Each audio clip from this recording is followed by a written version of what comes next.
বলতো দেখি পতাকায় মোদের কয়টি রং আছে? শিক্ষক এসে শুধালেন হেসে দ্বিতীয় শ্রেণীর কাছে। একসাথে মিলে সব ছেলে বলে চিৎকার করে জোরে, তিনটি বর্ণ রয়েছে বানানো জাতীয় পতাকা জুড়ে। শ্রেণীর পিছনে বেঞ্চের কোণে শিশু ছিল এক বসে, পতাকার মাঝে বাঁচে রয়েছে শিমলের ভাসে। কথা তার শুনে বাকি শিশুগণে হেসে খায় লুটোপুটি। শিক্ষক রেগে বলেন হিকে, বোঝাও কি করে পাঁচটি? মাথা নিচু করে ভয়ার্ত স্বরে সরল শিশুটি বলে, উপরে গেরুয়া, মাঝখানে সাদা, সবুজ আছে তার তবে, আর আছে আঁকা গোলাকার চাকা, নীল রং আছে।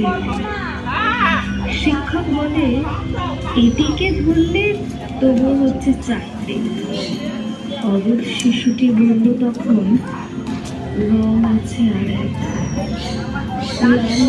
ছোট দাগ দেখা যায় ওই পতাকার মাঝে। বাবাকে যখন আনলো ওরা, কফিনের ঢাকা খুলে জড়ানো রয়েছে দেহখানা তার পতাকার ফুলে। রক্তের দাগে ছিল লাল চোখ ওই পতাকার মাঝে। এই নিয়ে মোট হলো 5টি। এরা তো ঠিক আছে। সরল শিশুটির জবাবখানি কাঁপিয়ে দিল বুক।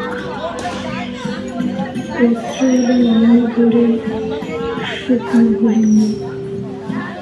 আরো যারা দেশের জন্য করেছে বলিদান, স্বাধীনতার শহীদ সম তাদের অমূল্য প্রাণ।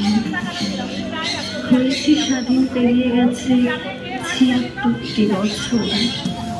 দেশ বাঁচাতে যাচ্ছে যে প্রাণ, রাখছে কি তার খবর?